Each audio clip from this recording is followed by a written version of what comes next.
یہ سارے ممالک حدیث میں موجود ہے کہ مسلمانوں کے ہاتھوں سے نکل جائیں گے جنہیں یہودی گریٹر اسرائیل میں شامل کرتے ہیں۔ شام سارا، عراق سارا، مصر کا ڈیلٹا جتنا علاقہ زرخیز ہے اس کا جو بھی اچھا علاقہ ہے سارا، شمالی حجاز کا علاقہ سارا، یہاں تک کہ حدیث میں تو آتا ہے کہ مدینے کے دروازوں تک پہنچ جائیں گے لیکن مدینے میں داخل نہیں ہو سکیں گے، اللہ تعالیٰ خصوصی حفاظت فرمائے گا۔ لیکن یہ کہ مدینے کے دروازے، اب مدینے سے اوپر کتنا حجاز کا علاقہ ہے، عرب کا، سعودی عرب کا، ترکی کا بھی مشرقی علاقہ جو ہے یہ سارا موجود ہے، احادیث کے اندر موجود ہے۔ تو یہ بڑی تلخ بھٹی آنے والی ہے۔ یہ کیوں ہے سزا؟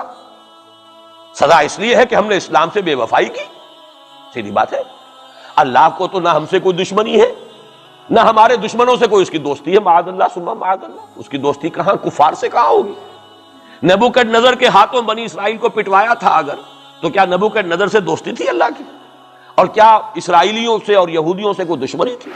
معلوم ہوا کہ اللہ کا معاملہ جس قوم سے بھی ہے کووننٹ ہے، وہ میثاق ہے ہمارا اللہ کے ساتھ، میثاق قرآن ہے ہمارا، ان کا میثاق تورات تھی۔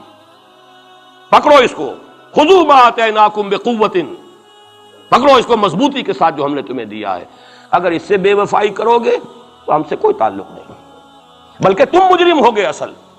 باقی لوگوں کے پاس تو کتاب ہے نہیں، شریعت ہے نہیں، دین ہے نہیں، ان کو تو پہنچانا تمہارے ذمہ تھا، تم تو ان کو کیا پہنچاتے، خود اس سے بے وفائی کر بیٹھے ہو، لہذا ساری دنیا کی گمراہی کی ذمہ داری بھی تمہارے کندھوں پر ہے۔ یہ ہے وہ جرم جس کی بنا پر سزا ملے گی، سزا کے مستحق ہیں ہم، اور ہم میں سب سے بڑھ کر عرب ہیں جن کی مادری زبان عربی ہے، جن کو صرف نحو پڑھنے کی ضرورت نہیں قرآن سمجھنے کے لیے، وہ تو از دل خیزت بر دل ریزت، براہ راست کمیونیکیشن قرآن سے ہو رہی ہے۔ وہ بے وفائی کریں تو ظاہر بات ہے مہا مجرم وہ ہے۔ لیکن پھر غیر عرب مسلمانوں میں اس وقت روئے ارضی پر سب سے بڑی مجرم قوم 10 کروڑ مغربی پاکستانی، یہ میں ڈنکے کی چوٹ کہہ رہا ہوں اور بہت عرصے سے کہہ رہا ہوں، اس لیے کہ ہم وہ لوگ ہیں کہ جنہوں نے اسلام کے نام پر ملک بنایا۔ کوئی ملک دوسرا دنیا میں اس وقت اسلام کے نام پر نہیں بنا۔ ہم وہ لوگ ہیں پاکستان بنانے کے لیے لاکھوں جانیں مسلمانوں کی کلمہ گوؤں کی گئیں اور ہزاروں عصمتیں لوٹیں، اور نہ معلوم کتنی مسلمان لڑکیاں اور عورتیں جو ہے رہ گئی پھر بھی ہمیشہ سکھوں کے پاس، اور وہ آئی نہیں پاکستان اس اسلام کے نام پر۔ اور کیا کیا ہے ہم نے؟ 46 برس ہو گئے، اس کہاں اسلام ہوا؟ لہذا اس سے بڑی مجرم قوم عربوں کے بعد، ہم یہ کہہ سکتے ہیں ہمارا عام آدمی قرآن نہیں پڑھتا، قرآن جانتا نہیں، ٹھیک ہے، اپلی ہے کچھ نہ کچھ، اس اعتبار سے ان کے بعد نمبر ہمارا ہے، لیکن باقی پوری دنیا کے مسلمانوں سے بڑھ کر مجرم ہیں۔ اور ہم اصل میں نہ صرف یہ کہ خود اپنے حصے کے مجرم ہیں، بھارت کے مسلمانوں کا بھی سارا وبال ہماری گردن پر ہے۔ آج میں چاہتا ہوں کہ اس کو آپ اچھی طرح نوٹ کر لیں۔ بھارت کے مسلمانوں نے، جسے آپ فرض کفایہ کہتے ہیں، نماز جنازہ فرض کفایہ، چند لوگوں نے بھی کسی مسلمان کی نماز پڑھ لی تو سب کی طرف سے ادا ہوگی، کسی نے بھی نہیں پڑھی تو سب مجرم ہو جائیں گے، بستی کے سب لوگ مجرم ہوں گے۔ بھارت کے مسلمانوں نے فرض کفایہ ادا کیا جب پاکستان بنوا دیا آپ کو، اور اس کی قیمت آج بھی وہ دے رہے ہیں، کھلے نعرے لگ رہے ہیں، مسلمان کے 2 استھان، پاکستان یا قبرستان، تیسرا کوئی جگہ نہیں۔ ڈنکے کی چوٹ کہا بابری مسجد کے بعد ایل کے اڈوانی نے، ہم ساری مسجدیں گرا دیں گے ہندوستان کی، کوئی مسجد باقی نہیں چھوڑے۔ ڈنکے کی چوٹ، اعلانیہ، یہ سب کچھ ہو رہا، اور یہ نعرے تو نہ معلوم کب سے لگ رہے، اور نہ معلوم کب سے میں یہاں ان مسجدوں کے اندر بھی اور اپنی تقریروں میں وارن کرتا رہا کہ کیا وہاں ہو رہا، لیکن ہمارے تو کان پر جوں نہیں ریگتی، ہمارے تو وہی دھندے ہیں، وہی کاروبار ہے، اپنا بزنس ہے، اس کے سارے مسئلے ہیں، اس کی اپنی بلڈنگیں ہیں، اپنی موٹریں ہیں، اپنے ٹیلی ویژن ہیں، اپنے کئی کورسز کے ڈنرز ہیں۔ اللہ خیر صلی اللہ، ہمیں بحث کیا اسلام سے؟ تو بتائیے ہم سے بڑا مجرم کون ہوگا؟ آج جو کچھ ہندوستانی مسلمان پر بیت رہی ہے اس کا جرم ہمارے کندھے پر۔ یہ میں جذباتی انداز میں نہیں کہہ رہا، میں تو 2 اور 2 4 کی طرح ثابت کر سکتا ہوں۔ انہوں نے فرض کفایہ ادا کر دیا، اور اس وقت یاد کیجئے مولانا ابوالکلام آزاد، مولانا مدنی، جمعیت علماء ہند کے علماء اپنے تقدس اور اپنے تدین اور اپنے تقوی کے اعتبار سے انکویسچنیبل، کوئی شک و شبہ نہیں ہو سکتا ان کی نیت پر اور ان کے تقوی پر اور کردار پر، انہوں نے کیا کہا تھا؟ یہی کہا تھا کہ یہ پاکستان بنا کر تم مسلمانان ہند کو 3 حصوں میں تقسیم کر دو گے۔ 3 میں کہا تھا، 2 میں نہیں، 3 میں، حالانکہ بظاہر تو ایک پاکستان بن رہا تھا نا، لیکن یہ مولانا ابوالکلام آزاد کے الفاظ تھے کہ 25 برس سے زیادہ یہ دو خطے یکجا نہیں رہ سکتے، اور 25 برس کیا 24.25 برس میں ٹوٹ گیا پاکستان، 25 برس پورے نہیں ہوئے، اور ان کے الفاظ تھے یہ کہ 25 برس سے زائد جمع نہیں رہ سکتے، 24.25 برس میں ختم ہو گیا، 16 دسمبر 1971 کو پاکستان ختم ہو گیا کہ نہیں ہو 71 کو۔ بہرحال نوٹ کرنے کی بات ہے، ہم نے کیا کہا تھا، میں بھی مسلم لیگی تھا، میں نے بھی نعرے لگائے ہیں، چاہے غیر شعوری دور تھا، ہائی اسکول اسٹوڈنٹ تھا، پاکستان کا مطلب کیا، لا الہ الا اللہ، فلک شگاف نعرے لگائے ہیں، اور نوائے وقت کا پرچہ انتظار کرتے تھے اسٹیشن پر کھڑے ہو کر، حصار ریلوے اسٹیشن کے اوپر، کہ اب گاڑی آئی اور اب نوائے وقت لیا اور پھیل گئے پورے شہر میں اس کو پہنچانے کے لیے۔ ہم کیا کہا کرتے تھے، جی نہیں، دو طرف سے پاکستان جو ہے مضبوط پاکستان ہوگا، ہندوستان میں کسی ہندو کو جرت ہوگی مسلمان کے لیے کوئی میلی نگاہ سے دیکھنا بھی؟ وہ سارے خواب کہاں گئے؟ جو ہمارا حال ہے وہ تو ہونا ہی تھا، یہ ملک بنا اسلام کے نام پر، اس کا استحکام ہو سکتا تھا تو صرف اسلام کی بنیاد پر ہو سکتا تھا، اسلام سے غداری کی، لہذا یہاں تو اب قومیتیں ہیں، یہاں تو اب ایتھنک اور ریجنل اور نہ معلوم کس کس قسم کی اور لنگوسٹک جو ہے نیشنلٹیز ہیں، نیشنلزمز ہیں، وہ جو ایک امت ایک وقت میں بن گئی تھی، ایک قوم، مسلم قوم ہندو کے مقابلے کے لیے، وہ تو ختم ہوئی۔ اور حال کیا ہو گیا ہے، اس سے پہلے بھی کبھی کبھی ہندو مسلم فسادات ہوتے تھے، کیا سندھ سے مسلمان نہیں پہنچ جاتا تھا وہاں ریلیف کے لیے؟ کیا پنجاب سے اور سرحد سے مسلمان نہیں جاتے تھے، بہار نہیں گئے تھے؟ کیا کانپور کی مسجد شہید ہوئی تھی 1915 میں تو پوری ہندوستان سے مسلمان نہیں پہنچ گئے؟ آپ کیا کر رہے ہیں، مندر گرا دیے، یہاں بڑی بہادری کا کام کیا، مندر گرا دیے، شرم سے ڈوب مرنے کا مقام ہے، یہاں بھی گویا کہ ہم اپنے عمل سے اسلام کی مخالفت کر رہے ہیں، اسلام تو اجازت نہیں دیتا، آپ کسی اور کے جرم کی سزا کسی اور شخص کو نہیں دے سکتے۔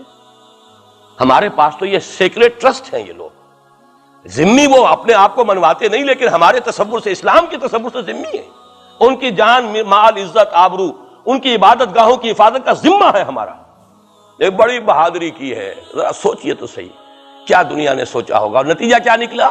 اگر کسی درجے میں بھی بابری مسجد کی شہادت پر کوئی دنیا میں کوئی رائے عامہ ہو سکتی تھی کوئی ہندوستان کے خلاف، ختم ہو گئی۔ جو انہوں نے کیا 10 گنا تم نے کر لیا، تم نے ایک مسجد گرائی ہے، تم نے اتنے 100 کہتے ہیں، پتہ نہیں مجھے تو معلوم نہیں 100 گرائے کتنے گرائے ہیں، بہرحال جتنے مندر تھے تم نے گرا دیے، فرق کیا ہے؟ ایک کردار ہے تمہارا، ایک ہی تمہارا اخلاق ہے، ایک ہی تمہارا معیار ہے، کوئی فرق ہی نہیں۔ بلکہ وہاں تو کم سے کم یہ تو ہے، دنیا کی آنکھوں میں دھول ڈالنے کے لیے کم سے کم یہ کہ فورن منسٹری جو ہے اس نے ریزائن کیا، ہم نے مان لیا جی ہم نہیں کر سکے، ہم مجبور ہیں، حالانکہ سب ان کی اجازت سے ہوا ہے، بلکہ ان کی ملی بھگت سے ہوا ہے، لیکن یہ کہ کلیان سنگھ نے فوراً استعفیٰ دے دیا، منسٹری ختم ہو گئی۔ پھر وہ بھارت کی مرکزی حکومت نے اور بھی پارٹیز کو بھی بین کر دیا، اور اس کے بعد یہ ہے کہ انہوں نے حکومتیں بھی 3 اور صوبوں کی توڑ دی، وہ تو سرخرو ہو گئے پوری دنیا کی جو رائے عامہ ہے، ہم اس کے سوا کیا کر سکتے ہیں؟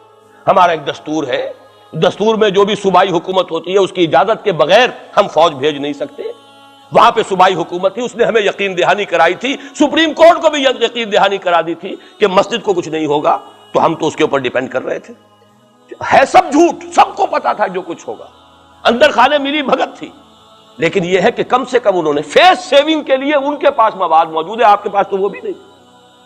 آپ کے تو اخبارات نے لکھا ہے کہ کارپوریشنز کے ٹریکٹرز جو ہیں گئے ہیں گرانے کے لیے، اور وزراء جو ہے، ایک وزیر کا نادر پرویز کا تو نام آیا ہے، اخبار میں خبر تھی، ہم نے بھی پڑھی تھی، فوٹو بھی دیکھا تھا کہ وہ خود ہاتھ میں پھاوڑا لے کر جو ہے وہ منظر گرانے کے لیے چلے۔ یہ جو صورتحال ہے جان لیجئے، اس وقت میں آپ کو بتانا چاہتا ہوں ہندوستان کے مسلمان پر تو جو قیامت بیت رہی ہے بیت رہی ہے۔ میں نے اپنا ایک تاثر کچھ عرصے پہلے یہاں شد بیان کیا تھا، رہا ہے میرا تاثر، اور وہ ہے اصل میں وہ لاسٹ سپر جو ہے انجیل میں جس کا تذکرہ ہے حضرت مسیح علیہ السلام نے جو آخری کھانا رفع سماوی سے قبل کھایا ہے اس باغ میں جہاں روپوش تھے اپنے حواریین کے ساتھ، تو اس میں یہ الفاظ آئے ہیں، میں نہیں جانتا صحیح ہیں غلط ہیں، وہ ایک علیحدہ بات ہے کہ آپ نے وہ روٹی توڑی اور کہا کھاؤ، eat and this is my flesh, یہ میرا گوشت ہے، کھاؤ، اور اس کو کہتے ہیں وائن، کوئی مشروب ہوگا جو بھی ہوگا، ڈالا کہ پیو، drink and this is my blood. میرا احساس ہمیشہ یہ رہا ہے، اس کے بعد کچھ ماند پڑ گیا، جب یہاں مسلمان نے یہاں مارا ہے اور کچلا ہے اور زندہ آگ میں جلایا ہے، پھر بات ختم ہو گئی، میرے دل کے اوپر سے وہ احساس ختم ہو گئے۔ وہاں ہندو کے ہاتھوں جب مسلمان کے ساتھ یہ کچھ ہوتا تھا تو پھر جب میں کھانا کھاتا تھا محسوس کرتا تھا کہ میں ہندوستانی مسلمان کا گوشت کھا رہا ہوں اور ہندوستانی مسلمان کا خون پی رہا ہوں۔ یہ ہمیں عیش جو یہاں حاصل ہیں، جو آرام حاصل ہے، جو ہمیں یہاں پر سہولتیں حاصل ہیں، جو معاشی اس کی کاسٹ پر ہے.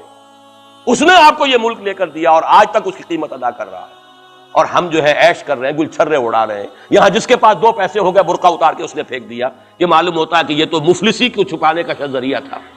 4 پیسے ہوں، اچھے کپڑے پہنے ہوئے ہوں، میک اپ صحیح کیا ہوا ہو، تو پھر برقعے کی کیا ضرورت ہے؟ اور میں نے شاید سنا ہے آپ کو، مجھ سے تو چند لڑکیوں نے یہ الفاظ کہے باقاعدہ.